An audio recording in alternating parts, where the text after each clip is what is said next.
Yeah, Right, good fish.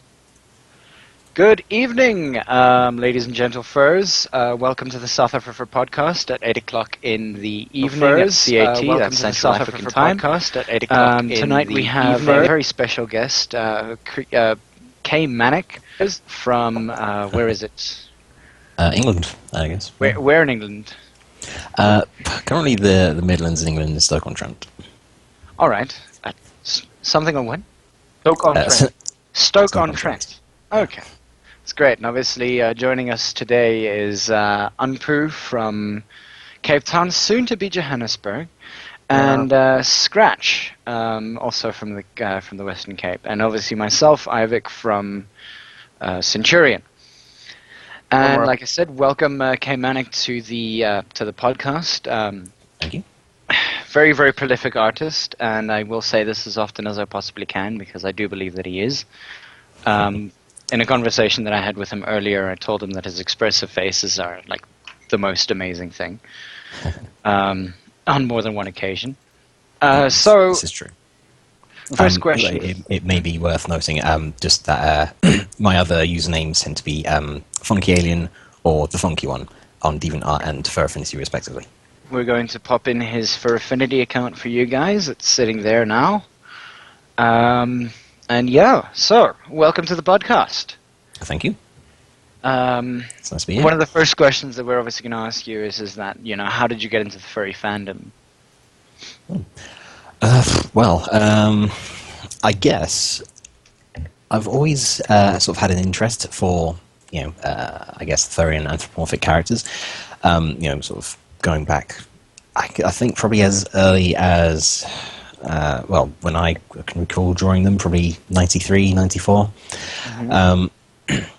Sort of just drawing that was back when I drew like a superhero team of furry characters, I guess. Mm-hmm.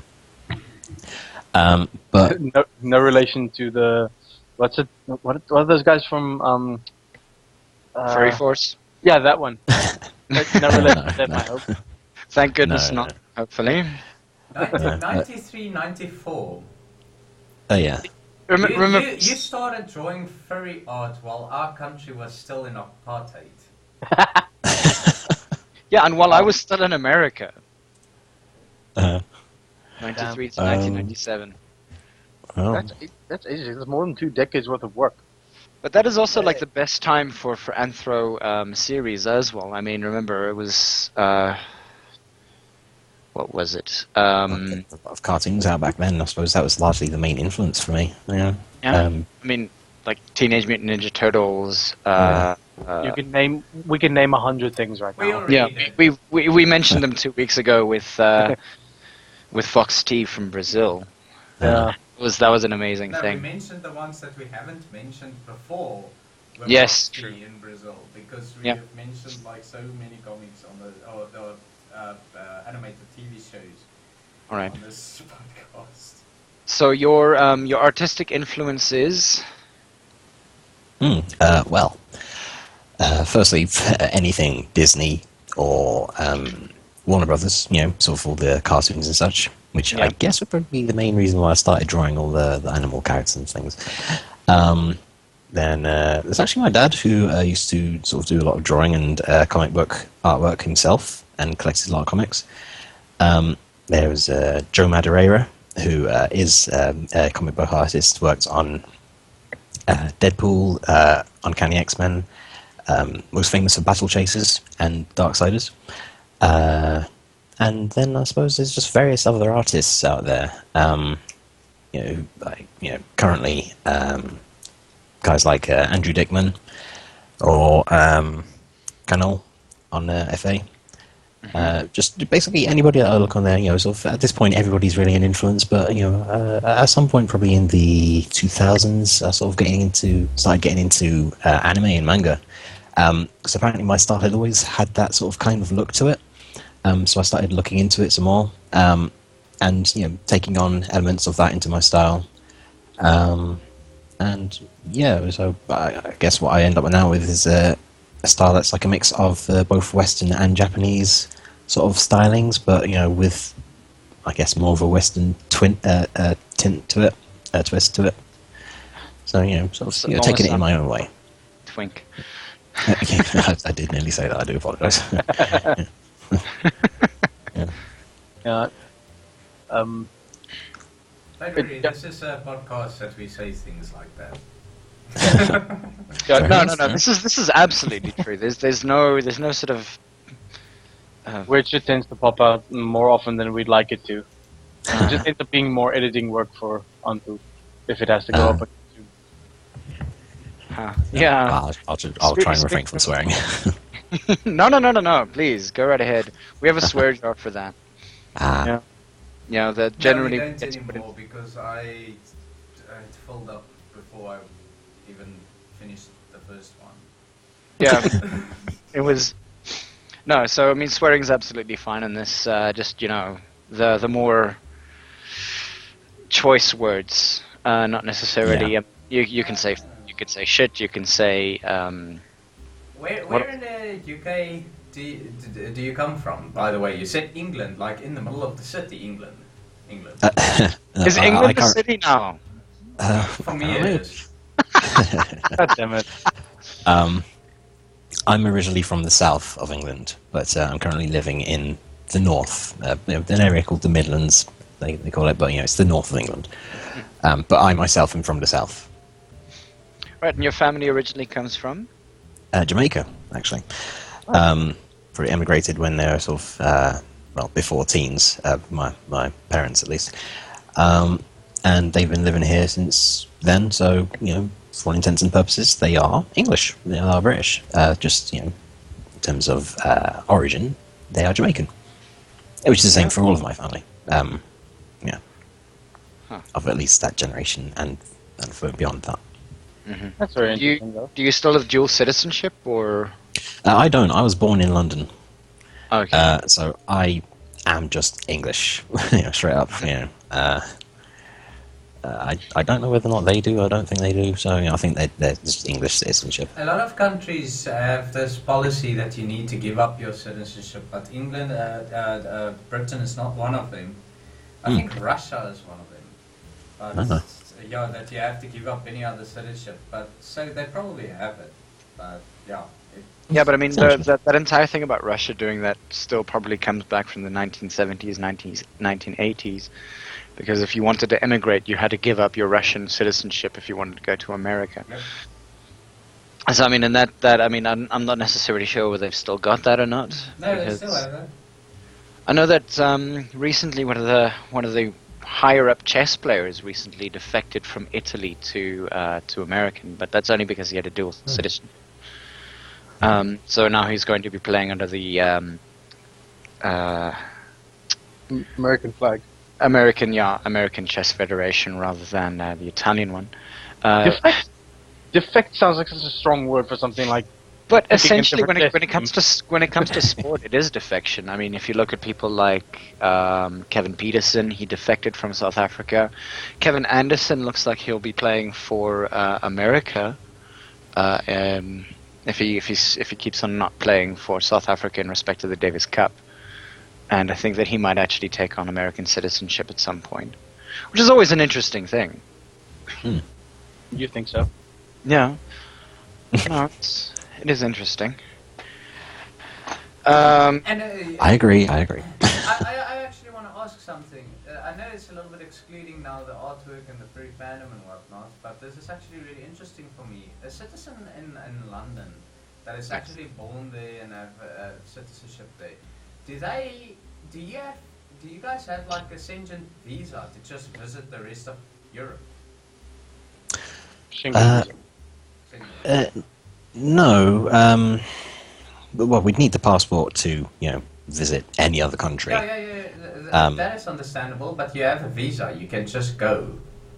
Well, yeah, I'm sure. I mean, we don't particularly need a visa for it because England is within England and Great Britain as a whole is United Kingdom is within the European Union. So, we can, passport aside, we can otherwise travel freely around Europe. The only time I found out I needed a travel visa was when going to America. I didn't check that. Yeah, it will be completely different. The laws and whatnot. And you've probably been to most places in Europe. Surprisingly, no. The only places in Europe I've actually been to are, well, I suppose it's a few. France, Spain, Belgium, Holland. and surprisingly, no. Why not? It's cool. I've actually been there. It's a pretty cool place. I actually like that place. I mean, I may visit at some point, but it's not of a priority to me at the moment. Yeah, I think it comes parallel with like Belgium, and the reason why I like it is because the language that they speak there is understandable for me. Okay. And for Scratch and for Ivic maybe a little bit, but Ivic doesn't want to talk that language for some reason. But It's because I have a terrible like English accent when I speak it, so. but we speak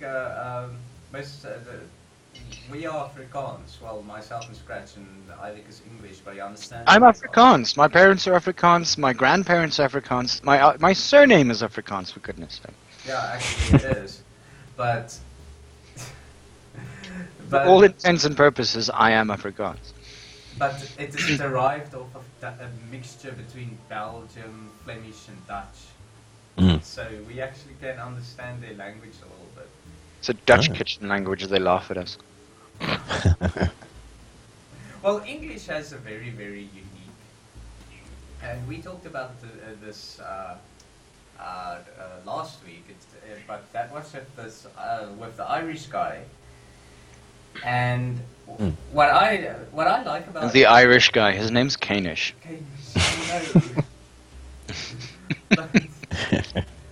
But what I like about it, or I don't know if I like it about them, but in England you get two types of English, right? You get the upper class, and then you get that you can't understand what the fuck they're saying.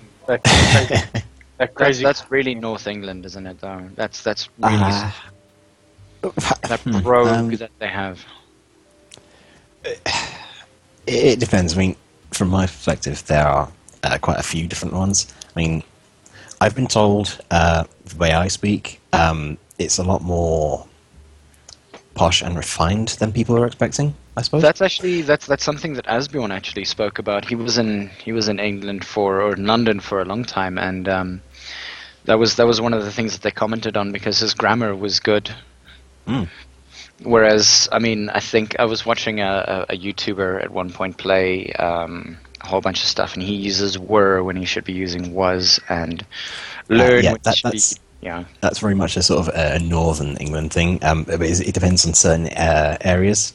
It's like, oh yeah, we're doing this and doing that, and it sort of sounds strange to me. That is that exact accent that is difficult to understand because not only do they talk like that, they talk like that really quickly. And you kind of feel weird when somebody speaks English to you, but you can't hear what the hell they're saying.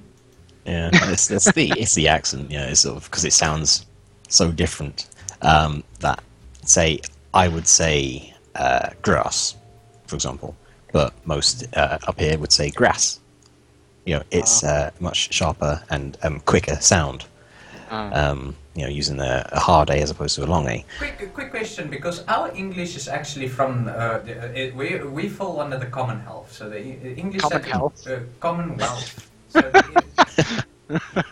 sorry, missed it by one letter. So the English that we have is British, right? Yeah. I have a question because I actually forgot about this. We say aluminium, eh? Yes. Yep. Aluminium as is fine. we do, yeah. And aluminum is wrong. Aluminum is what the Americans say. That's what Americans say, yes. Technically, both are right. Yeah. So there's still a dispute on that, but I personally would fight for the fact that it's aluminium. Probably because I will always spell it with that extra I, and that's how I was taught. So it comes down to sort of things like that. I mean, I actually do have an American friend who often uses the English spellings and pronunciations of things. All right.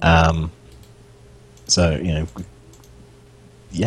don't know why particularly. Sort of he prefers them, I suppose. Okay. I also see back on the more related topic.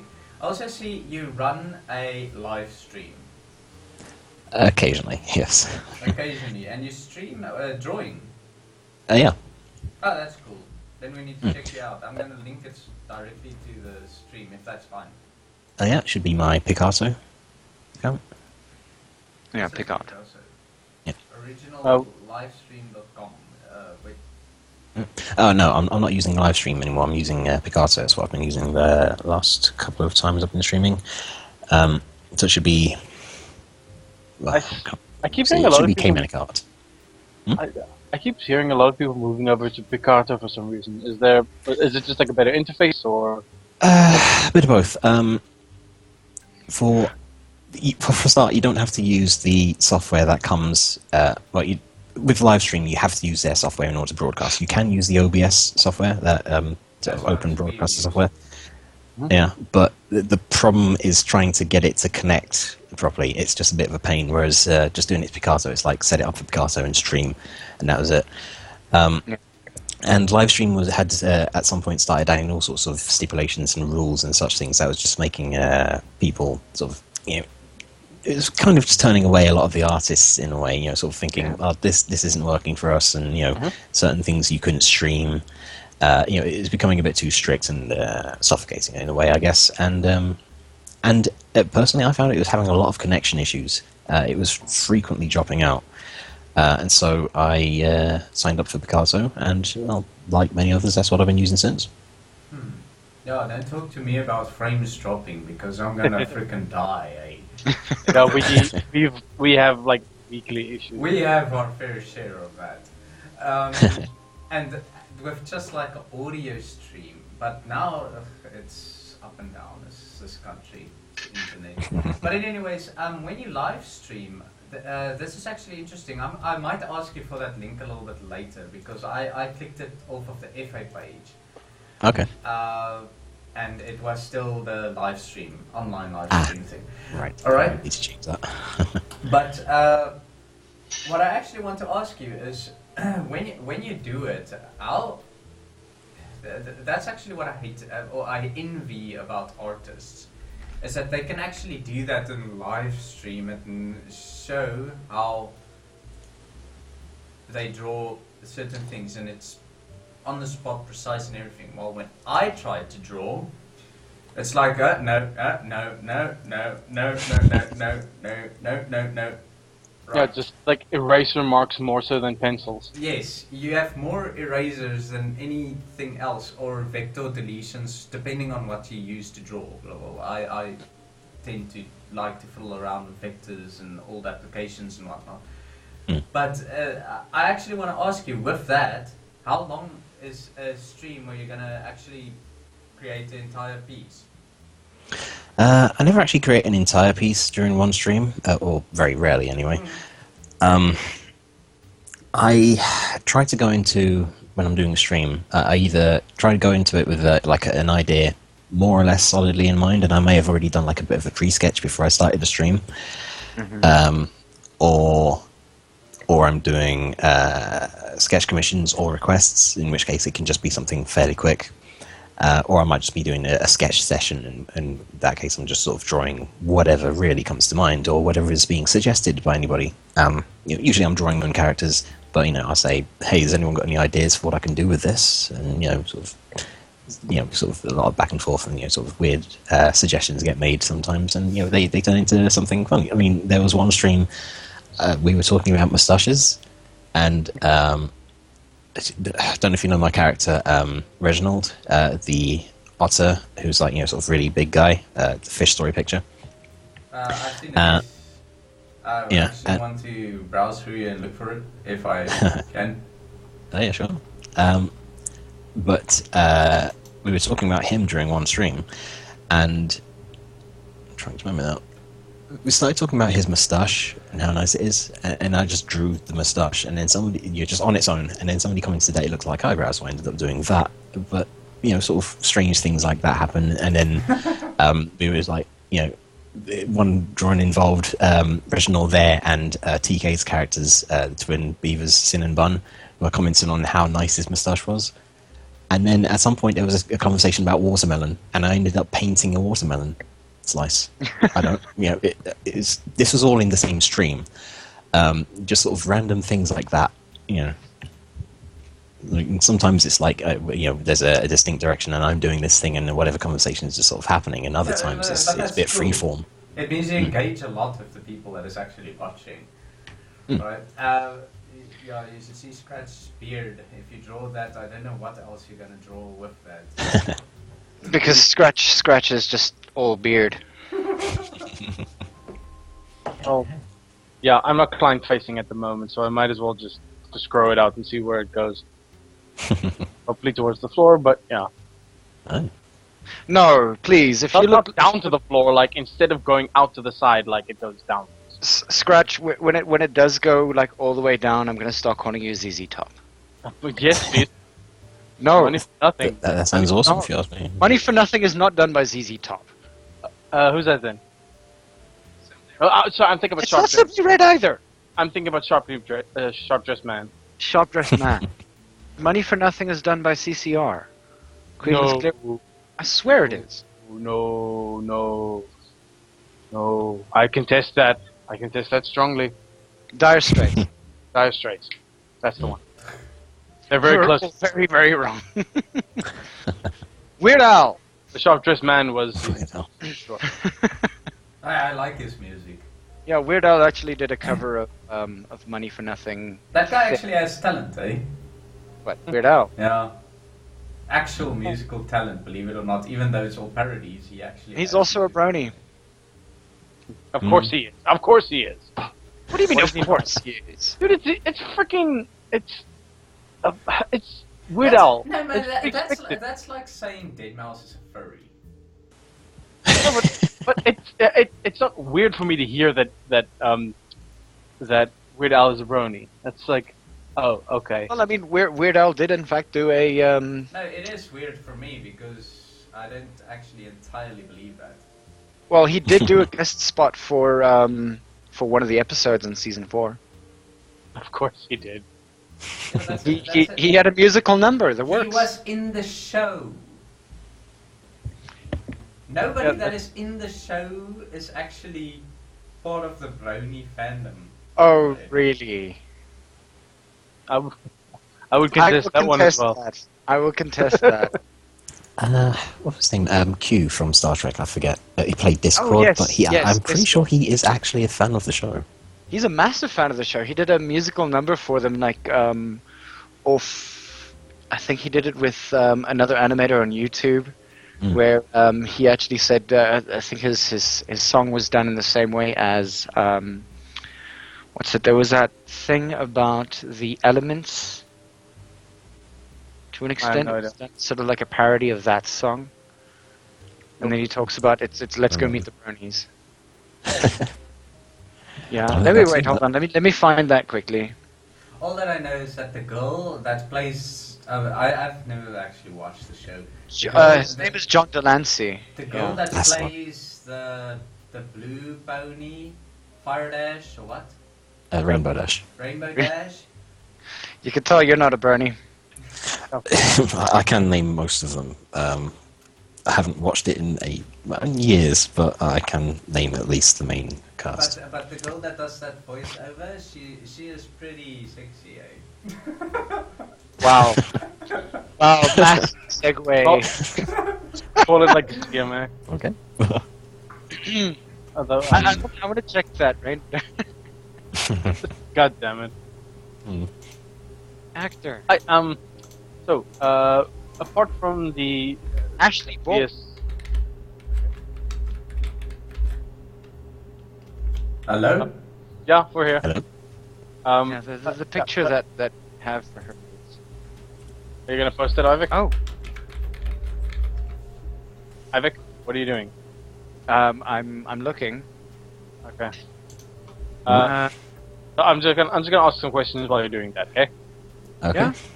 Yeah. So apart from the obvious sort of furry artwork and involvement in the fandom, what's your day job? I'm a games artist. I work for Coco Digital, which is a an online Flash and mobile phone apps development company. Ah, okay. And so, as a games artist, what I do is mainly the character design, illustration, concept arts, and animation. Animation being the main thing that I do. Awesome. That is pretty freaking wicked.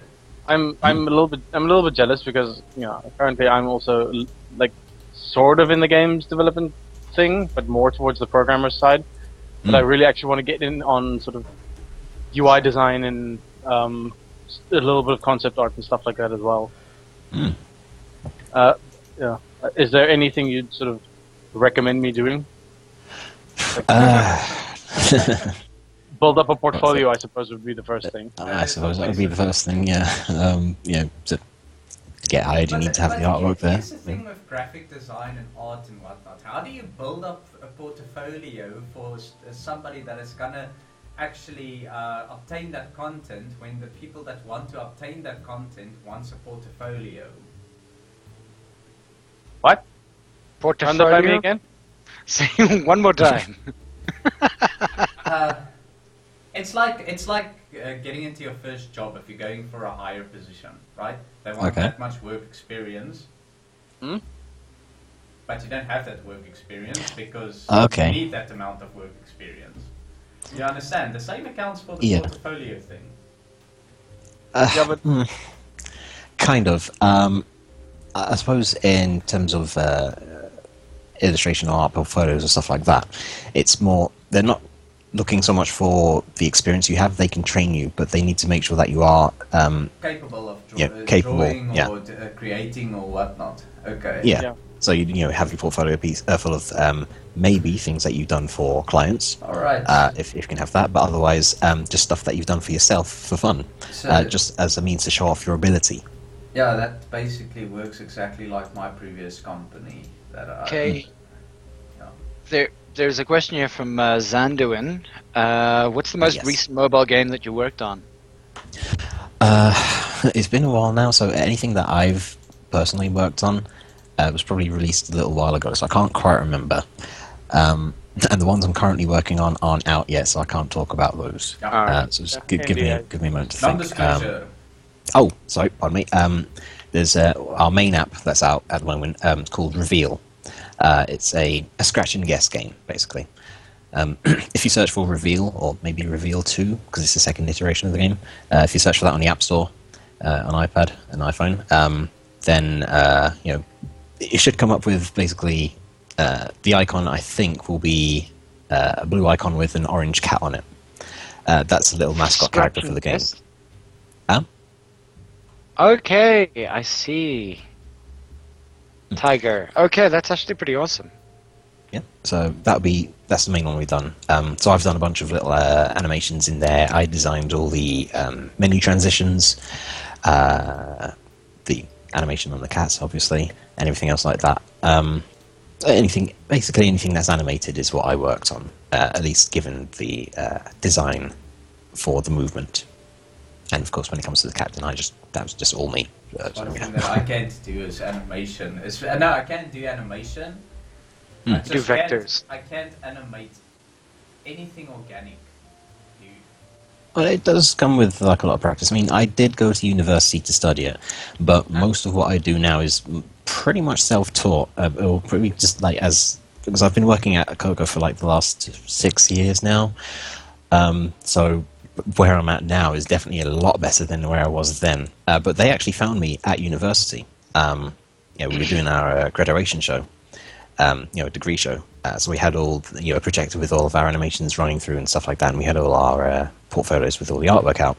And they're a fairly new company, so they were looking around for people, and they'd seen some of my work, and they sort of asked if I wanted to sort of do an animation, some of the animation for one of the games they were doing. It's the first game I actually worked on for them. It's called Lamb Chop Drop. Let me say again. Lamb Chop Drop. It was a charity game for the Make-A-Wish Foundation, which basically featured a parachuting sheep. Lamb Chop Drop. Yeah. Parachuting sheep.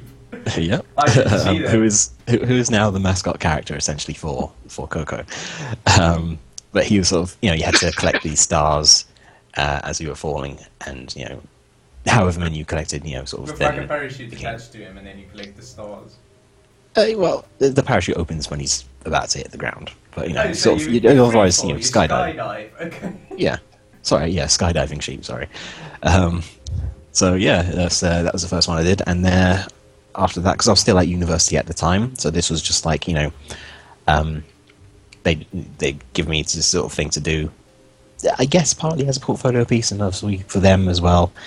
And then they said, yeah, this is awesome. So when you graduate, there's a job waiting for you. Huh. And it was. That is So awesome. I actually got rather lucky in that respect. That doesn't happen to many people, so I'll acknowledge that. So I'm actually quite lucky in that sort of way. But generally speaking, if I were to leave the job, then I would still need a portfolio. So I have everything that I've done at Coco, plus anything that I've done on my own time. So I've got the animation of both sort of sides of things, the illustration and artwork, and character design. That is freaking awesome. Do you? That was Yeah. in 2009, Lamb Chop Drop. Lamb chop chop. Yeah. I think as his Oh. Google open, he is googling everything. I Google everything. This is what I do. Yeah, I mean, there's a mini clip. It's a mini clip as well. I still remember a mini clip from the good old days. Oh, the amount of Right, time that right. I think Scratch and I used to spend on that when we were still in high school. Yeah. Yeah. What software do you use for your artwork? For just illustration stuff, it's all Photoshop, and for animation, Flash. Oh, Photoshop and Flash. Hear that, people? Nothing else. Photoshop and Flash. No, not Arguably, all it of doesn't actually. Go on. Not Not all of us can afford Photoshop license. No, I know. Wow. Yeah, it's true. It doesn't actually matter what you use, to be honest. We're using those because they are the standard. But you can use Paint Tool Sci, you can use, I'm sure, Mischief, one of the programs out there. I still need to try that one out, but I'm sure that works fine. They all save into a PSD format, so they're compatible anyway. So yeah, it doesn't particularly matter what you use. Painter as well. As long as you know how to use it and you're good with it. I mean, some use Illustrator exclusively. Yes, to create their artwork. vectors and stuff like that. That's nice with Illustrator that I really like. Is that you can create your whatever you're making it completely in vectors, and you can port old files towards it that you created in stuff like Paint Shop Pro and the previous versions of Coral Draw. You can port it there, and Illustrator would just take over and get all your vector information, and there you go. I never could get the hang of Illustrator myself. Yeah, to use Illustrator by itself is a nightmare. But to get your files into it so that you can draw your stuff in like Coral or whatnot and get it into Illustrator, and then you're like, look, it's the standard. It's industry standard. I saved it as this type of file. You can print it now in CMY, whatever the printing colors are. Cyan, Magenta, yellow. Yeah. If you ever printed banners, you would know those things. because Cyan, magenta, and Cyan, magenta, yellow, and key, Yeah, the black. Yeah. they always Paisley. never RGB. Sorry. Well, not if you're intending to print something. Yeah. Yeah, but they can convert it. Seriously. yeah. They can convert it on their side. Why the hell? But anyways. Obviously, Kmanic, one of the other reasons why we're on the podcast today is obviously the entire idea that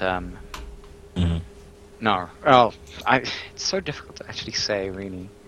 Shall I say? Hmm? Shall I say? I've got no bones about saying either way. Yeah, go for it. Yeah, well, it's, it's to do with race, I guess, and representation within the fandom. What is it like to be a black guy in the fandom? Yeah.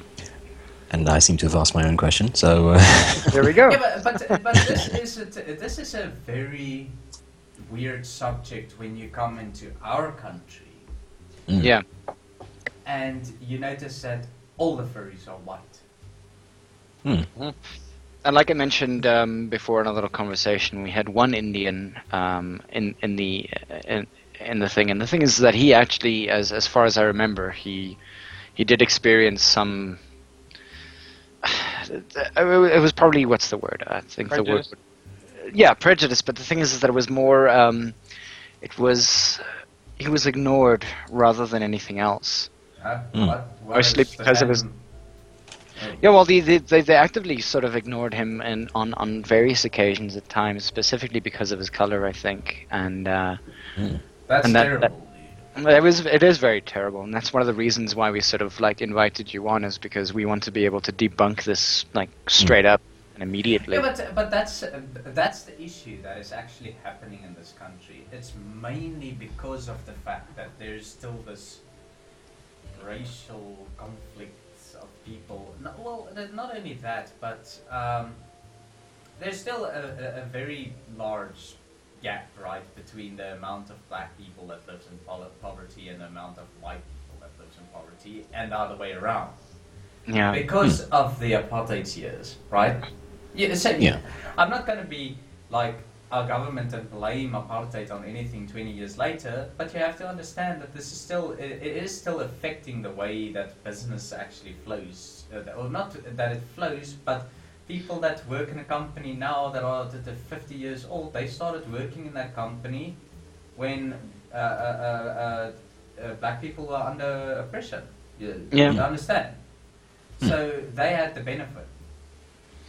One of the things that we can say that is going semi-right for this country is that there is a big push for a lot of the sort of traditionally black areas to get Wi-Fi and free Wi-Fi at that, and connections to have tablets at high schools and things like that. So I mean, the thing is that their access to things like the internet is becoming a lot more pronounced. I'm very scared to give kids access to the internet. I'm very scared to give kids tablets in a township. Yeah, because they're gonna fight over it, or their parents are gonna take it, or whatever. Right? Yeah, look, I mean, it's been a big issue at our campus actually as well. We're tablet training most of the time, and the thing is that a lot of the time, some of the students, it's 4,000 rand to have it, and then they take it, and then they lose it. And sometimes they lose it legitimately by somebody who walks past them and just goes, "Oh, look at that thing. I'm going to take that from you." Theft and crime is a big thing here in South Africa. And another thing is that if you look at who we as our campus actually markets to, and it's to people from Limpopo province and whatever. But the thing is that they market at 60,000 rand for a year's tuition, and that's a lot of money. And the thing is that a lot of people can't actually carry that. And I mean, you've got the one thing where these people get tablets and they don't pay, which is a big issue that we've been facing right now as well. Is that non-paying students are constantly within our. I mean, they go to the exams, they get everything, but the thing is that at the end of the day, they haven't paid, and then we have to kick them out. And I'm just going, well, you're marketing to these people, so you've got to make a concession somewhere. I mean, we've got a graphic design course, which is relatively good. I think that our graphic design lecturers are absolutely amazing. Not that I'm one of them, but I mean, there's one of those things. Education is expensive, and at the end of the day, the funniest thing is that the universities that won't accept them because they didn't necessarily get good grades are cheaper than the ones that we're working at. And I mean, education is a big thing for us. I think that it's one of the biggest issues that I myself would like to sort of tackle. Education is important. It's these days it is what is going to get you places. Worldwide. Yeah, but the thing is that it may be an issue worldwide. It's just that most countries outside South Africa do better at it than we do. I mean, far better at that. And the thing is that at the end of the day, which is one of the reasons why this podcast exists, is to an extent it's an education in the furry fandom, and the fact that, you know what, we're bloody normal half the time. I say half the time. I mean a quarter of the Some, it has its strange areas. Yeah, let's say that. Yeah. Well, for the last week, when I get home, I've furried more than freaking any time in my life. Only because I've been playing that stupid game. That's a verb It's now. not a game. It's a life. It's a life simulator. Second Second life. Life. Game. Yes, it's a life. Yeah, Second Life. It's a life simulator. Right. It's a game, dude. I think that it is. I think that it has more sex positions than it has sleeping positions. It has. Definitely. Trust me, Oh. the amount of scripts you could get for that. Yeah, well, to be dead honest, I hope to God you also have more like sex positions and sleeping positions. Otherwise, you're A, a very energetic sleeper, or B, a very like boring lover. Just saying. Can I say a little bit of both? My favorite positions are the swastika and the crucifix. Sometimes a combination of the two. Yeah. What? Dylan Moran's in the country soon. I really need to go to watch him. I wish I could go. I just don't have enough money to watch that guy. Same. Lame as no. Yeah. So Dylan Moran's coming down. That's amazing. Those of you who didn't know. Yeah, I did it. Uh, Back to the point. Yes. So the thing is that like one of the things that we'd really like to see in South Africa is like I mean, and I guess it probably has a lot more to do with internet access in respect to how many people are able to, join in. And I mean, like I said, there were two, I think, other races and just two people. I know that there was what's his name, in Cape Town. Was. Sindel. Dracius. Dracius. Oh yeah, Justice as well. Yeah. And Sindel. Dracius and Prasan, or Denim. Yeah. And the thing is that I mean, I really actually I enjoy Denim's sort of company. I mean, he's actually a really really stand-up guy. He knows what he's talking about most of the time. A lot of the time. He's also 30. Yeah. And I mean, Dracius. How old is Dracius now? Like 35? Something like that. I'm not. I can't remember. All that I know is that guy makes brilliant food. He does. He's an amazing cook. And I don't know, like it's a weird thing. And I mean, one of the things that we do want to ask is like, how is the representation, say, in England? I haven't really seen a whole lot of furry fandom stuff in England personally. I did once see a YouTube video with somebody sort of walking around, the streets wearing a fursuit and sort of generally being entertaining, and people seem to be amused by it, But other than that, I only know of one furry convention in the UK. Yeah. I can't remember the name of it. I know where it is because it's where I usually go to a different convention. So I know where it is. I just don't know when or what it's called. But I think, generally speaking, it doesn't have as much of a presence or a public knowledge in the UK as it does, say, in America. But I guess along with that, it means it doesn't carry so much of the stigma because people don't know what it is. I wouldn't actually say America. I would say the places where these conventions are at in America are the places that are really exposed to the fandom in public. You understand what I mean? Such as Pittsburgh or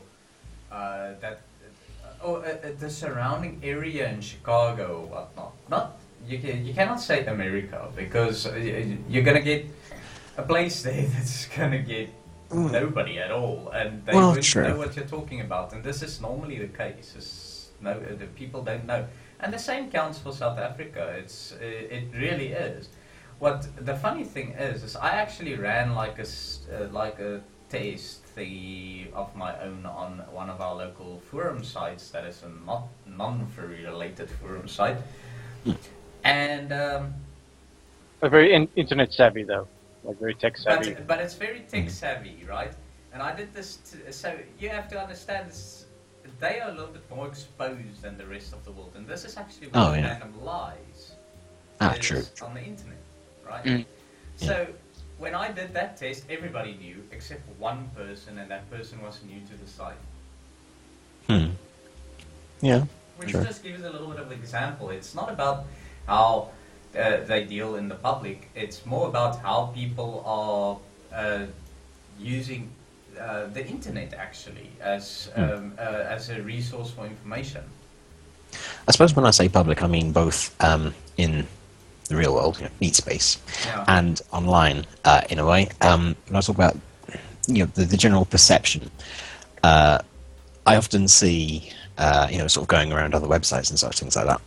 Whenever anything about furries come up, or the furry fandom, or anthropomorphics, or whatever you want to call it, somebody invariably says, "Oh, fucking furries." Yep. There's quite a bit of vitriol, and then some people will jump on that And along then with them. 10,000 furries loses their minds. Like, oh my god! Yeah. and then drama happens. So that's kind of what I mean. Always happens, irrespective of whether they know about it or not. Yeah, true. I feel like starting some drama. I don't know why. Let me just careful think about things. But let's say like in Pittsburgh or anywhere there is a convention, I suppose they'd be more, generally speaking, more knowledgeable about it because they're exposed to it so much. It's like, oh, okay, yeah, that's happening again. Actually, the first time 2-3 years ago, I went to Anthrocon, which is also my first time going to America. It was quite a funny journey. In that I was in there with another guy who was going to some sort of like weight training sort of convention, and another woman and 2 other guys who had cases with them. Now those 2 guys were furries, but this never actually explicitly came up in conversation. The guy who was going to weight training convention was talking about how he was, how basically anything that you're a fan of, you are basically a nerd of that thing. You go to a gun convention, you start talking about all these things, and then somebody goes, "Oh, so you're a gun nerd," and they get all defensive about it. It's like, no, of course I'm not a nerd. It's like, well, yes, you are. You're talking about this thing with such, enthusiasm. This is no different to any other thing that you might be a fan of. You are a nerd of that thing if you know so much and talk so enthusiastically about that thing. Which then had health nerd. yeah. So in Exactly. other words, everybody is furries. We're just furry nerds. So I'm I assuming suppose. that bodybuilding like thing was probably called like BroCon or Con. Possibly. But while we were in there, Bro-con. while we were in there, sort of, we were all agreeing about this sort of thing. So it's just a general conversation going on. But as we You even live Con. TLCon. Okay. But as we got into Pittsburgh, it was the first day of Anthrocon, and so the woman with us, the other guy who'd got out of the car by now, the woman who was with us, sort of looking around because she lives in Pittsburgh, and she goes, "Oh, the furries are out again." It's like, and I was like, "Oh, so about this sort of thing?" It's like, "Yes, I don't know, I don't get it though. It's all a bit weird." And then that sort of led to me and the other 2 guys. Because at this point, we all got the sense that we were all going to this convention. So we were all sort of looking like we're trying to explain what it's really kind of like, but, almost without giving anything away, I guess. But just sort of saying, well, it's it's no stranger than this, that, and the other. I mean, it's like but where's like all the interest in all these sorts of things come from? Well, imagine like when you were young and you had all these cartoon characters and cereal box mascots, sort of things like that. It's no different than that in a way, except taken further, much like anything else that it might be, sort of thing. But if you want to go into it deeper, you could look at the sort of more ancient aspects of it. Take a look at ancient Egyptian religion. It was about gods. Egyptian religion. Yeah, and in fact, any kind of theology is represented through some sort of animal deities. You're bringing out the best in Unpw right now. Ancient Egyptian religion, guys. Like it. But so these are sort of things that are going up. So she was like, I suppose. I don't imagine we really changed her mind, but it sort of gave her another perspective to look at, which to me, that was really the important thing. Yeah. Hearts and minds. You're not going to recruit people, just make them think a bit differently. Yeah. It's just amusing to me to be in a car with 3 people going to Anthrocon and one who was kind of criticizing furries in a way, and all of us are like, yeah, but we're going there. That is exactly actually what I we talked about this in a previous podcast, but that is exactly actually how I would recommend people always explaining the thing. It's like this type of interest, and I've done it, and it works perfectly fine. Now, this same site that I talked about just earlier, we went for a meetup after that experiment, right? So they all knew what I was, and this is South Africa. I don't know if it's everywhere in the world like this, but you don't necessarily want to insult yourself in front of a bunch of jocks, let's say, eh? Okay. And the thing is, this Were they really jocks? no, not really, but some of them, yeah. Well, it depends. It depends on how. Were they more swole than you? Dude, stop using that word. Swole? Swole. But the concept is that you have to kind of be able to explain something to a person, right? It's not because trust me, if you're not going to be able to explain it, right, you're going to have a bad time. People are going to look at you really weird. Like. Well, they'll make their own conclusions about it. Yeah. Exactly. Yeah. Exactly, and their own conclusions will be because you're having trouble to explain it that you're hiding something. Which is Bum. Although, like I said, the woman who was in the car with you saying, "Oh, the furries are out again." It's like, it looks like there's thunder on the way. It's like, or the leaves are changing. It's like something that just happened. Like people know of it, and it's become sort of, oh, okay, yeah. It's that again. Oh damn! Oh damn! All these crazy Here I people come. in the All these huggers. No, anything but the huggers. That's how I actually kind of feel around furries. Yeah. Oh no, all these huggers. Oh no, oh no. Unput, you do realize it's the first time. Well, actually, we'd have to get very drunk for that to happen. But yeah, I'm gonna give you another hug at some point. You know this. It's gonna happen. Green apples. Scratch, by the way, you're gonna die. Why? Because I will hug you to death. You're not gonna. I am. So good luck, have fun. I'm gonna glump you to the ground and then I'll just sit on you. What is it with furries and hugging? Damn it, do they do this in England as well? Actually, I find this at any convention. There are always people out there hugging and giving free hugs. I suppose it's Free just shrugs. when it comes to... Do they have like a stall? They're also free at- shrugs as well. Do they have a stall at Anthrocon? Free hugs. I love this. How about Haven't seen $1 hugs? What, are I've not the seen high that. quality hugs? What's the No, markup? those are high quality hugs. Those are the ones that come from me. $1 hug, people. Thank you very much. You heard it on us. You heard it on South-Afrifur. But what's your markup? What's the markup on hugs these days? I mean, like is there? All donations Yeah, will go to me. Yay! I really need money. No. No, I wouldn't. Actually, you know what? Actually, that's not a bad idea. All donations go to the South-Afrifur. Actually, Ivic landline. yes. And by the way, not even the Ivic Lifeline. All donations, and this is something that I just came up with right now. Any of you guys who are listening, all donations for hugs will go to the South-Afrifur attempt at our con in Bloemfontein. Okay, but who's doing the hugs? Me.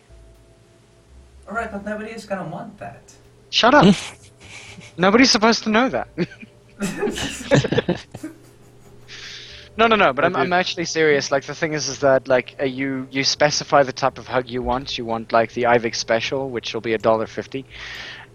Because that does take a lot of strain on me, actually. Like, after a while, I start feeling, like, really, really bad.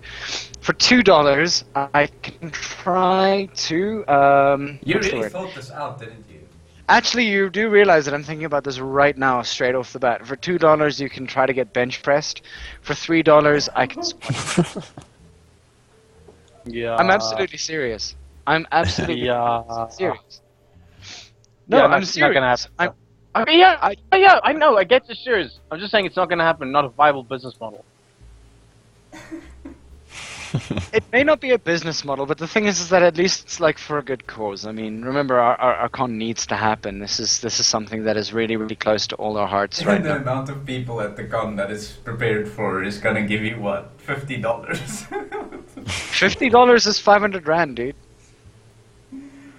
Actually, more than it's like 600 that bucks. is That's worth it. And actually decides 50 ounces is okay. Anyways, we're falling off topic. Yeah, we're miles off. But I mean, like, yeah. Any case, so in respect to representation, cat. In respect. Focus. Sorry, this. In respect to You're the one who's stupid enough to buy a representation. cat. What? Never mind. Continue. What does In it? respect to representation. Yes, in respect to representation, like in respect to like, I mean, you've gone to Anthrocon now. I think you remember 3 times, or this will be your third time. This Or will be my third time now. Yeah. okay, I mean, what I know that Dalmy is mostly at Anthrocon, and we've actually had him on the podcast once or twice. He's a very, very interesting character. But the thing is like the representation-wise, and I know that there are like a whole bunch of like Black African or African American like furs that actually do go to Anthrocon and to I'm not necessarily sure about Eurofurence. Well, actually, like Raccoon, we might actually be able to speak to him about that as soon as he comes back.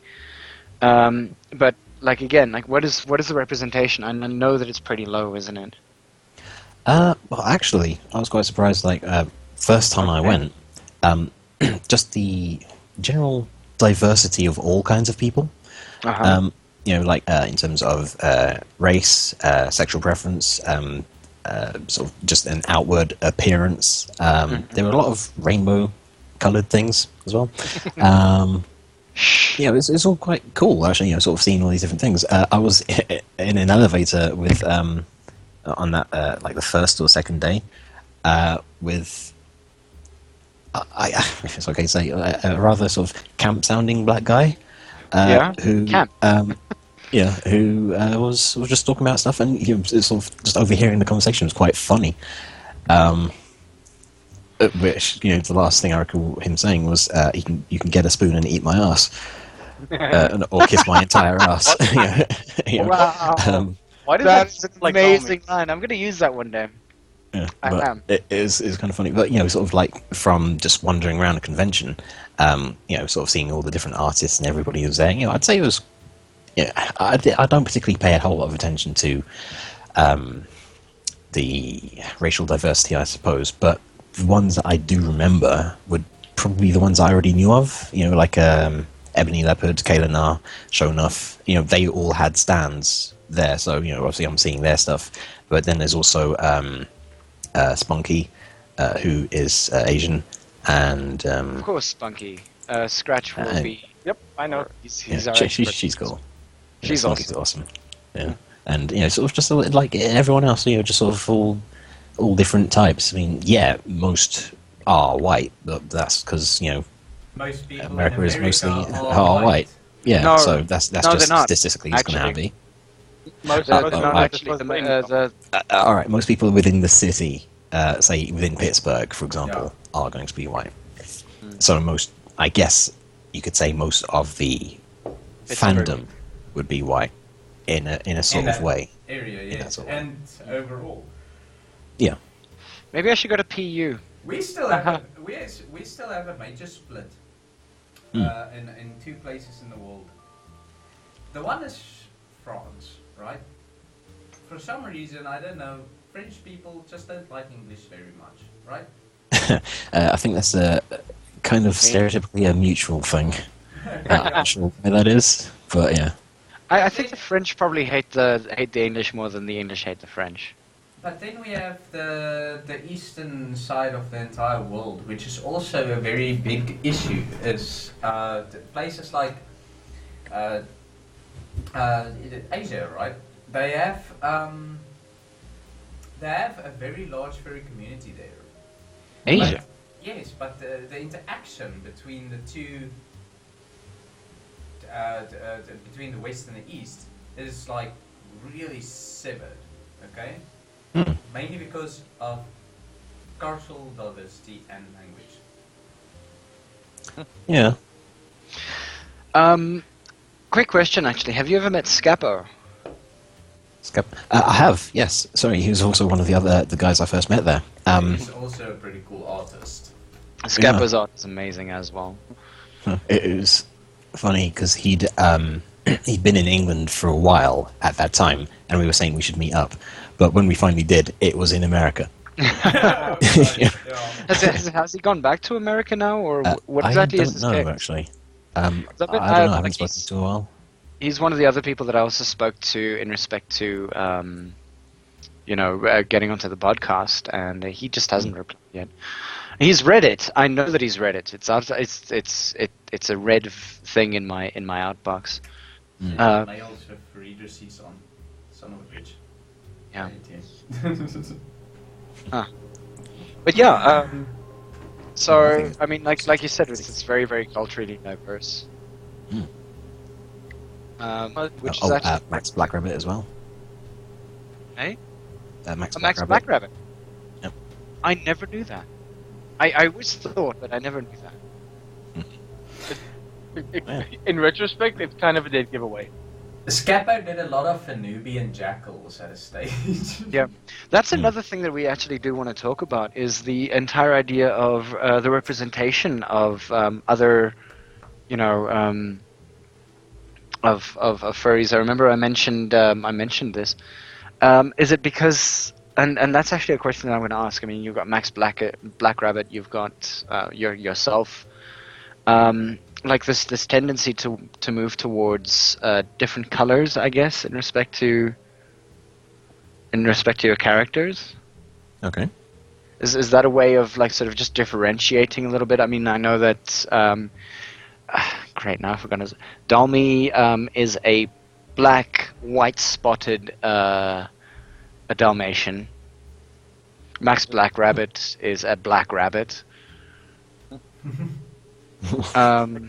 So I mean, like representation-wise, is that just to sort of like create the entire idea that this is exactly what it is, or what is it? I don't really know. I mean, yeah, sort of. No, I agree with the character, and I mean, the character. Are you talking more like as an avatar character? As an avatar character, yeah. Well, I suppose the one that could technically represent me would be my character Kmanic. That's Kaeman. Was that the one that's your profile picture right now? I believe so. Yes, it is. Yeah. But I don't know. I mean, I never really put a whole lot of thought into it. I mean, at best, Kmanic represents me very, very little. He's got the goatee, and that's about it. But that's really about all where the similarity begins and ends. Oh, and a love of wearing hoodies, but that's probably about it. Scratch can relate. But I guess for some it might be that sort of thing, like in some way, like a sort of representational thing, and other things is just purely incidental. Okay. And I mean, when it comes to like Hoot was also. When it comes to like white representation, I mean, you've got Jay Naylor. That's the person that was the name that I was trying to figure out. If you look at Jay Naylor's representation, it's and like I said, I mean, I was speaking to Tempo about this about maybe 2 or 3 weeks ago. And he was actually talking about how Jay Naylor is heavily racist in respect to how he represents furries of other color. I mean, like in respect to camels for people from the Middle East, giving specific colors to specific things. It's I mean, like, and it's an interesting perspective. I mean, as soon as one sort of delves into it like that, then one can sort of immediately see the racial lines sort of being drawn, I guess. Sorry, continue. No, I was saying, I sort of look at it more like because I did read Better Days up to a point. I'd sort of, like me, when reading any webcomic, I eventually just stopped reading and realised, oh, I forgot to keep reading that one. So the only thing I can really remember from that is that I think it was like hyenas and jackals were African. Yeah. But that was about as far as I got, so I was like, oh, that's an interesting distinction. So I haven't seen all the other stuff, so I would, obviously you've told me, but I would still sort of take it more as a case of not overt racism, but probably a potential ignorance to how it could appear. Although at this point, I'm sure he's been sort of told by many people many times. But obviously, it sort of just is by now. So I don't know. I mean, it's a bit of it's a difficult sort of thing. You could say elephants and tigers and such can represent Indians. Dragons can represent the Chinese. Yeah. Things that are easily associated with these countries and make sense, but at the same time are kind of a bit stereotypical as well. Yeah. But yes, that's exactly the thing, because what I want to point out is that, especially when you go into the South-Afrifur Furry Fandom, you're not going to find lions and everywhere. Well, we've got about 3 lions, Yes, and we've got 1 hyena. You have that all over the show, dude. It's Oh, good lord! I didn't realise Eco was there. Sorry, Crazy here you the go. amount of members that we have. We have more tigers, and we have more. I am a jackal. Ryle is a hyena, and that's it, right? And Raven is a jackal, right? Yeah. And then we have a few lions. And that's actually one of the more interesting things that I can sort of think about is that as soon as one sort of looks at that kind of thing, we tend to choose non our country specific area things. Yeah, but why? That's obviously going to be the question. I mean, sorry, I've actually never asked. Hey, you can't actually say that. No. Kmanic, what is your sort of fursona? Technically, I wouldn't say he had any particular species, although if I had to choose one, I'd say he was like some sort of a cabbit. Really, I just designed him based on... I basically just designed him on a Lombax from Ratchet and Clank. Yay! Games, Lombax more or is less. awesome. Have you met Yeah. Shia? Huh? Shia. He's The like pink this cabbit from America. neon Pink cabbit. like neon I freaking pig. I don't think I have, no. Okay, then he wasn't at Anthrocon when you were there, because Yeah, you will see he's him physically impossible. immediately. If you've ever heard of a thing called Differently, I have, yeah. yes, he's the pink cabbit in there. That's Shiakoft. Shiakoft, it's Sky, and it's Sozin. And what I mean by you'll If- see him immediately, because he kind of stands out, right? Because he's Yep. so pink. Like a He's- radioactive pink. It's literally like if you put him under a black light, he would shine. For more than one reason, to be dead honest. Oh dear. Yeah, but the thing is that he doesn't sneeze glitter. I think, as far as I remember, he's straight. Is it? Which is, I mean, like, and Saying that? Don't talk about other furries on the podcast, please. hey, don't talk about other furries on the podcast. Yeah. Well, don't talk shit behind their back, I'm assuming. Yeah, that's No, what I this mean. isn't shit. This is what he told us. Yeah. Regardless, we love you, Shia. If you're Shia's listening. awesome, yes. If he was Shout out there to last, Shia. if he was there last year, then the only reason I wouldn't have seen him is because my flight got delayed by 2 days, and so I only ended up at the convention for the Sunday. Ugh. Yeah, which sucked. Are you a fursuiter? Huh? Are you a fursuiter? I'm not. Strange thing, I wouldn't actually call myself a furry as such. Within the fandom, sure, I am within the fandom. I am all about the thing, but I suppose I just wouldn't assign the label to myself because I wouldn't say it was like even a lifestyle thing, because obviously that's like there's furries and there's furry lifestylers.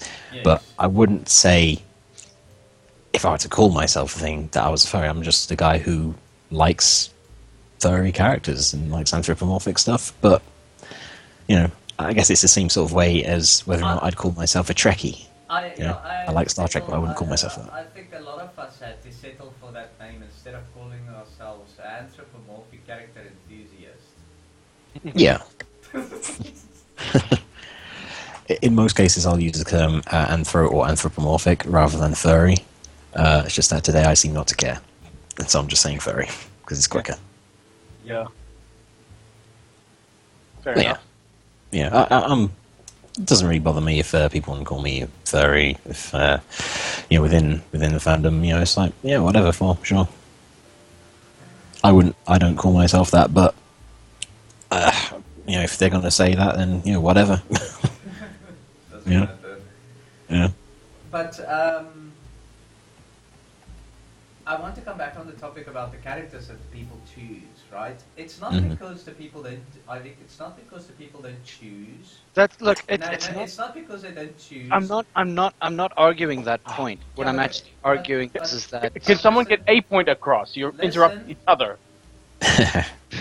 It's not that you choose. It's not that the people choose characters that are not local to this continent or country or whatnot.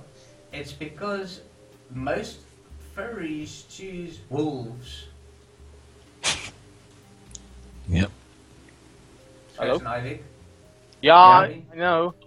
I'm a fault, by the way. Just I'm gonna put that out there. I didn't choose just a wolf. In fact, my sister actually saw me more as a coyote, Yeah. and that was when she thought that I was straight. Okay. But why did we choose that? Were you gonna follow that up with something? No, it's not necessarily even that. Like the thing is that I feel better represented by the two sort of species. And I mean, to an extent, maybe I could actually say that I'm a little bit of a coyote at times. It really does depend. But I mean, the thing is that, and when it comes to color and everything like that, when all of that was actually even chosen, my sister was heavily involved in my color palette. She was heavily involved in, what she thought that I was actually sort of into. And I mean, at the end of the day, she was the one who created it. She had artistic jurisdiction over everything. And she said that, you know what? Gray is boring. Brown is boring. All of those colors are boring. You're a lot more, active than just that, which was sort of what I kind of gleaned from it. But so now yeah, you're a sparkle dog. I've been a sparkle dog since 2004. So yeah. Well, Screw you. And the thing is that I was actually probably one of the first sparkle dogs back then, next to Scratch, of course. In our jurisdiction. Not even just in our jurisdiction. Like this entire sparkle dog thing came around since around about maybe 2008, 2009, when colors were. I don't know. Like maybe somebody else has something. That was when the sparkle dogs had no matching colors. For example, they'll put every color in the rainbow into a single character. Yeah, but what's the difference between a sparkle dog and and here's the interesting thing. I'm just gonna put this out there. Like Black Jackal. No, you've pretty much sort of put this into sort of like a nail on the head kind of thing. What makes a sparkle dog different from a dog with, or in that fact, like what makes them different? Why judge on color? I could be bloody purple if you'd like me to be. In fact, wait, hold on. That should be an alt color for me, purple. Moving on. But you see, like the thing is that that's the kind of thing. I mean, oh no, you're different. Oh no, you're doing this. Oh no. And at the end of the day, I mean, like we're all pretty much part of the same damn fandom. What's the difference? What's the issue? What's the big? I think it comes down to more of an issue of design at that point. You can only throw so many colors at a thing before it starts to become overwhelming visually. I always say that if you draw any natural being, right? You can't. Your colors have to be. There can't be too many tones, right? Except for shading and whatnot, creating the different tones of a specific color. But you can't use every single color of the rainbow in it, and I've seen furries like that. It doesn't match up. It actually. Yeah, I'm actually looking for them right now. What? I'm actually looking for them right now. It hurts your eyes. It hurts your eyes. It hurts your eyes, especially if you put something like purple against green. Yeah, I don't think it's like an issue of like discrimination or persecution if you want to call it, or anything like that. It's like, oh, look at you singling me out. It's more like we're pointing this out because visually speaking, it hurts to look at. Yeah, it's too much. You've got too many colors, or you've got like 6 wings and 24 tentacles and it looks like a visual 3 horns and stuff. It's too much in a design. But no, it's like an acid trip made manifest. But now we have to be careful because there might be people listening on the stream that actually likes that. Now the thing is what I actually I like that. What I actually mean is that if you're gonna do that, if you're gonna use some shocking color, right? Have a look at like what my character looks like. Oh, that's a big thing. No, because look a little bit closer. You're gonna see bright neon blue in the markings, right? Exactly, that's a shocking color. But what did I do? I only use that color in black. That's it. So you get a lot of this, and a lot of it is actually pretty good, of bioluminescent art, right? That looks like it's gonna hurt your eyes before you open the image. And then actually some of it looks really cool. It depends on how they use the colors, how artists use the colors. I've posted 2 sparkle dogs onto the thing, and I think that they're really well done. Yeah, that's the thing with those two. They have a lot of colours in them, but the way the colour is used is fine. You know, they're not sitting like, you know, sort of a bright green next to some sort of a neon purple next to another sort of, you know, yellow or something like that. There's all the big separation with, you know, the large area of white. The main colour is that, so that works. You know, it's just got these spots of colours on there, but it works as design. Same with the other one. Was that like a Sir Raven's a bunny or a wolf? You know, it's a unified colour palette in a way. Pushed more to purple because of the filter. There's another one there. Yeah, but Raven's characters is also normally 2-tone or 3-tone. It's not really like 10,000 colours smashed into one picture. Yeah, I mean, that last one, it's got rainbow hair, but it's such a small thing compared to the rest of it being, you know, just sort of white and that reddish brown. Yeah, but you see, though, I mean, like, and the thing is that we would consider those to be sparkle dogs because they have. In the strictest sense of the word. In all honesty, I'm making the joke, but my character is a sparkle dog. Because you don't get a black jackal and you don't get a jackal with blue markings on his eyes.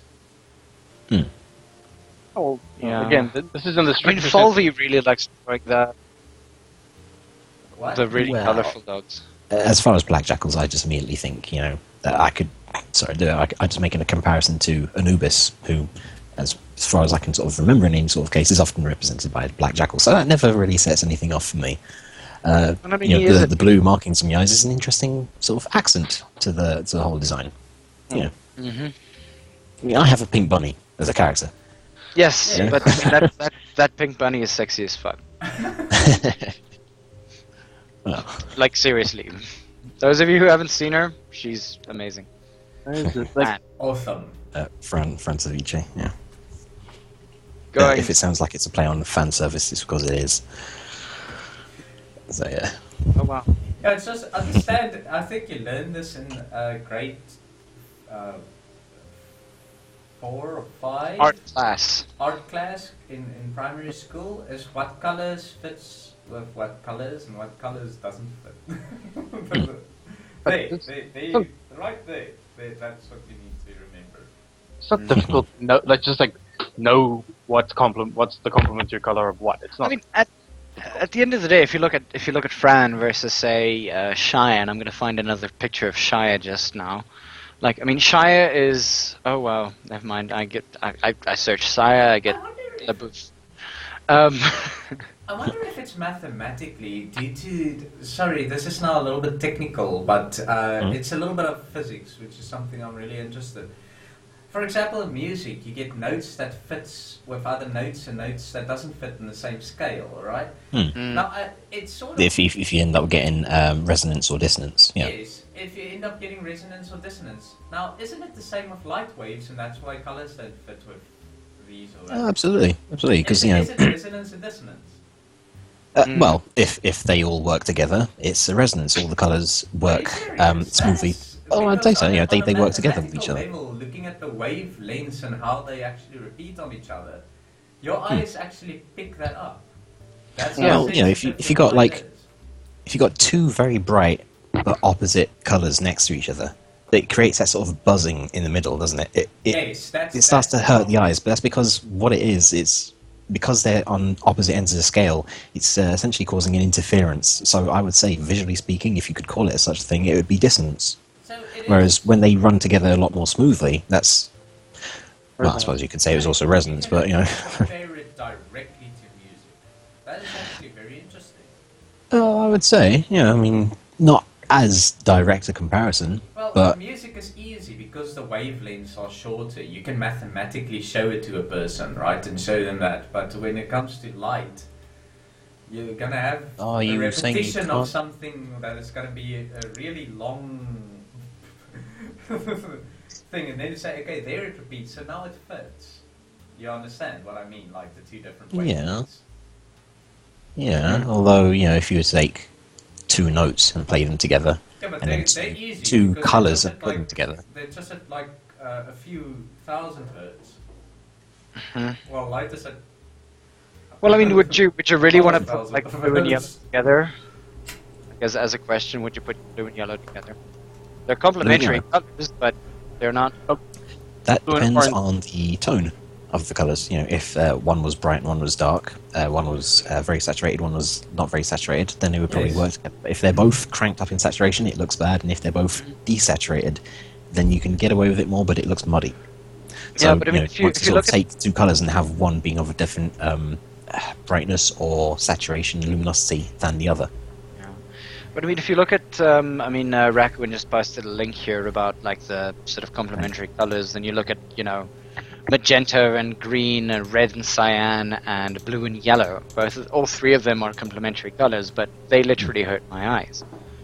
I couldn't if I still remember I was always fooling around with like colors on the text in respect to Gmod, like a lot of the time. And I mean, you had really, really, really strange sort of like colors that you could put together, and I realized that I put these colors together, and I was just sitting there going like, "Ow, no, this doesn't work." Well, it's because they are very intense colours, Yeah, purely Yeah, for but the reason if that they you're are gonna go supposed to be complete mixed. neon, then it's gonna start hurting your eyes. The color alone, not just the mixture of them. yeah. Well, not Oh, like further down that page where it's got the I can't.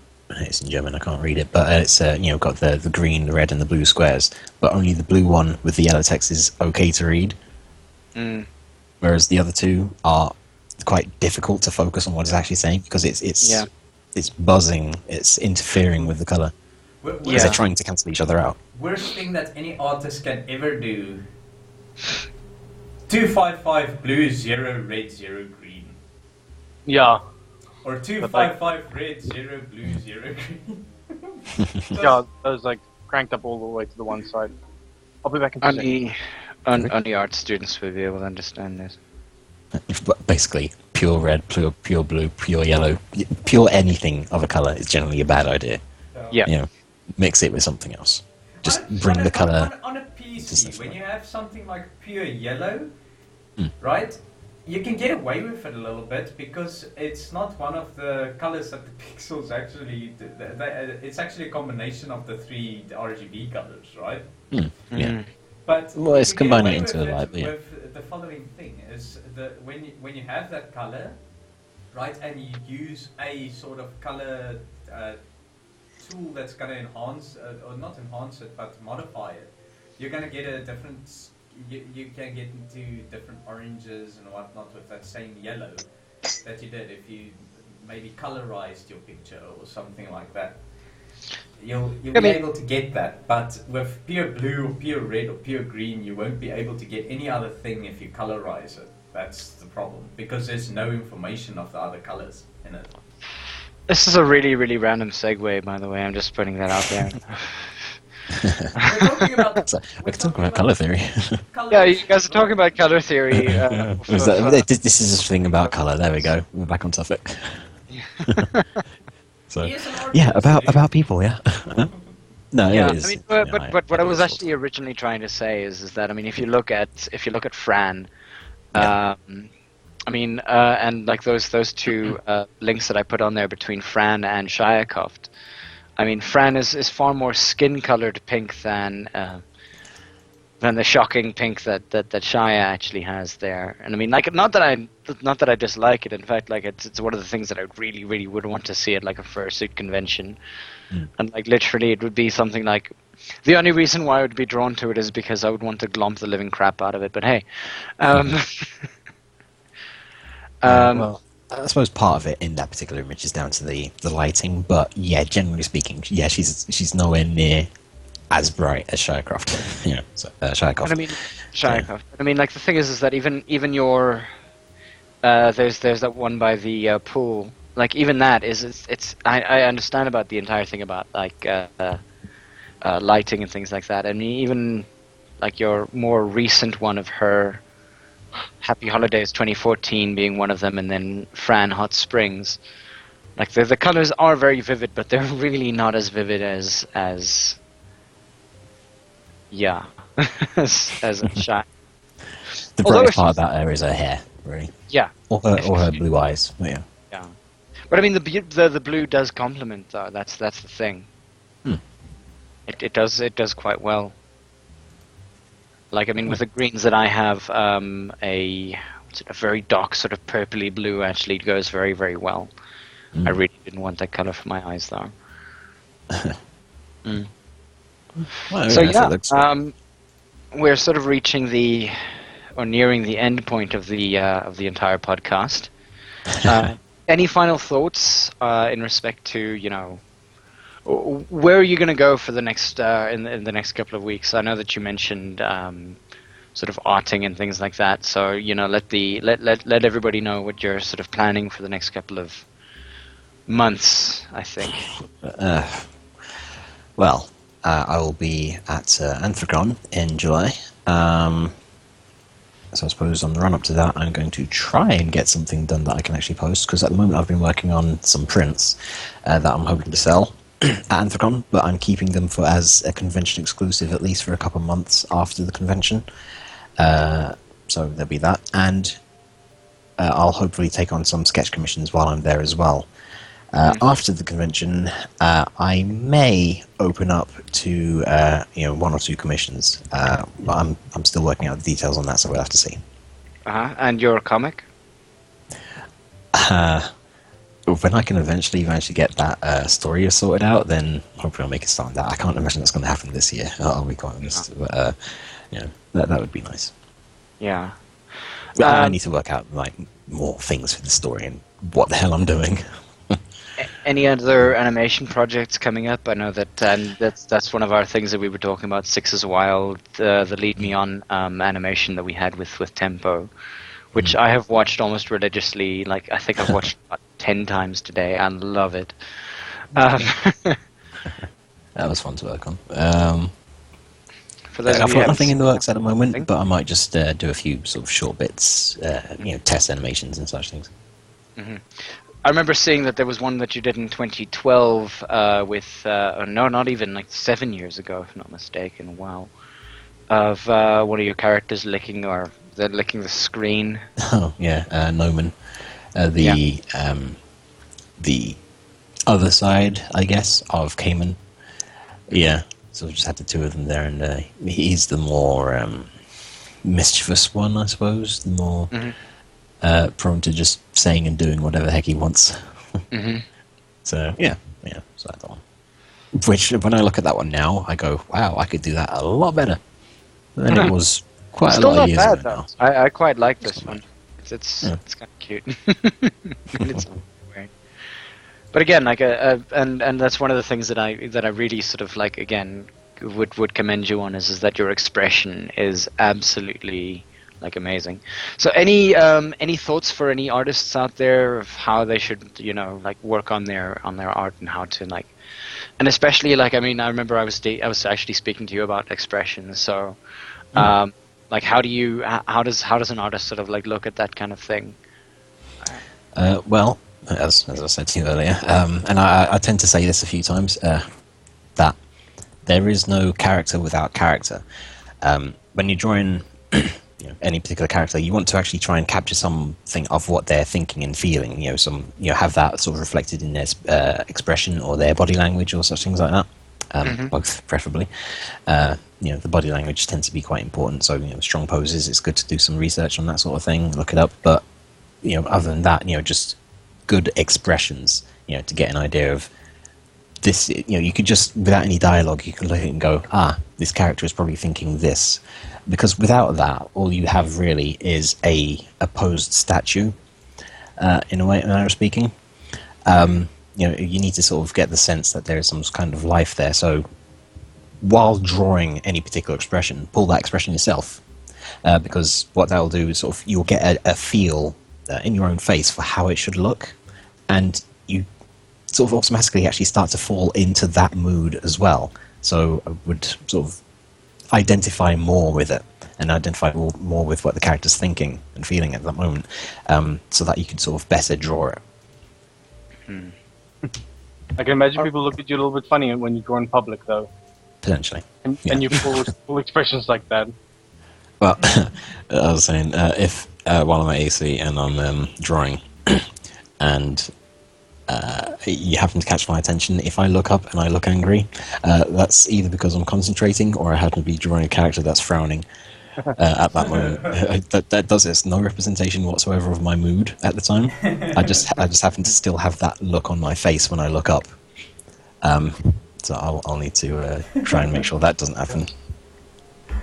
There was a comic that I saw about that like quite a while back from a cartoonist that I used to like a few ages ago. I just posted it in chat about the dangers of. Well, I'm trying to post it in chat. Not getting through. Up to chat. And then you guys can do it from there. About sort of the perils of drawing in public while you're making expressions like that. Yes, I've seen this one, and it is absolutely true. Yeah, I've never quite pulled that expression, but yeah. Awkward zombie. That's a cute little thing. Wow, I was actually looking for something on to like sort of look at that. Yeah, but I mean this is absolutely like this is true. I think I've seen you do it once or twice, Scratch, when we're still in high school doing that. So yeah, thank you very much, Kmanic, for joining us tonight. We really appreciate it. It's an honor having you here. Got a little bit of art interest for anybody who was, and I mean, like the thing is that we haven't actually had a full-on like, aside from EC, but I mean we were talking about more her way of marketing than rather her art style. EC being Electrocat from the Eastern Cape here in South Africa, really good artist as well. So shout out to her as well. But yeah, I mean, like the thing is that this is probably the first time we were talking about color palettes and you know, expression and things like that, and that's actually also pretty amazing. Above and beyond that, thank you very much for being willing to sort of like just talk a little bit about, you know, representation and things like that. We'll definitely have more podcasts like that, so if you would like to, you can always keep your eye out. I'll let you know every single time we do have one like that. Cool. Maybe you can weigh in the chat section, or we'll even have you on again, which would be amazing, because we do really sort of happy to do that, yeah. when we have great like sort of repertoire between, you know, us and the guest, we always feel that that's actually always really nice to have. All right. So just back to like South-Afrifur things, we'd like to thank Jonas, Zanduin, Rakuin, TK again. Thank you so much for being here. Mebla, Victor, Biggie, Ico was here, I think, as well. Eco. Rad, yeah, is it Eco? Eco, yeah. Okay, Red, and is Eco one of your friends? Yes, yeah. Oh, that's awesome. Thanks for giving him here. And I think is Jonas also one of your friends, or? Okay, but in any case, for those of you who aren't new to our channel, you can follow us on Twitter as South-Afrifur. It's South-Afrifur is one word, right? I believe so, yeah. Yeah. Twitter on South-Afrifur. We've got a Facebook page as well, also South-Afrifur.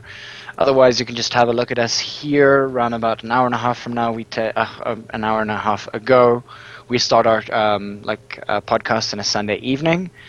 We also have South-Afrifur as our YouTube handle. So if you ever want to just have a look at these things, and TK will also give you a link to that as soon as it goes up. So TK. Sorry, felt the need to shout out. Oh, is it? Shout out to TK. Okay.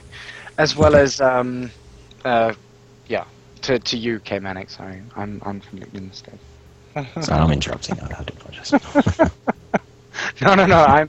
I confused myself. Now I know. I'm better. But yeah, have a look for us on some of the social media areas. We're always called South-Afrifur wherever you go. And if you are, say, a South-Afrifur in the country and don't actually know about other South-Afrifurs in South-Afrifur, we have a way In of... South Africa. In South Africa. In yeah. South Africa, in South-Afrifur. I'm going to call it South-Afrifur from now on. This is the country of South-Afrifur. But join up onto our forum at zafur.co.za. And yeah, thank you very much again, Kmanic, for actually coming on and giving us a little sort of insight on as to who you are and sort of how you do things. Really, really thank you so much. Well, thank you for having me on the show. All right, and from my side, Ivic Wolf, cheerio.